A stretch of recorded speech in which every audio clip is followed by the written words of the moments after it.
Indian Railways. Railways are the most comfortable means of transport.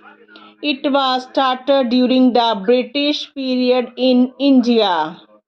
First railway in India was started in 1853 between Mumbai to Thane. India has the largest railway system in Asia and the fourth largest in the world.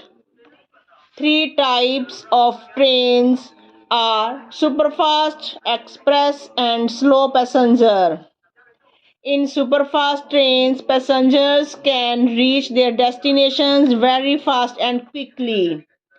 Fastest trains in India are Vande Bharat Express and Gatiman Express. Both connect the major cities and important tourist spots. The Palace on Wheels is a luxurious train which promotes the culture of the state of Rajasthan and connects major cities of Rajasthan with Delhi. The Deccan Queen that connects major tourist spots of Maharashtra is also a luxury train. These two trains were introduced to attract foreign tourists.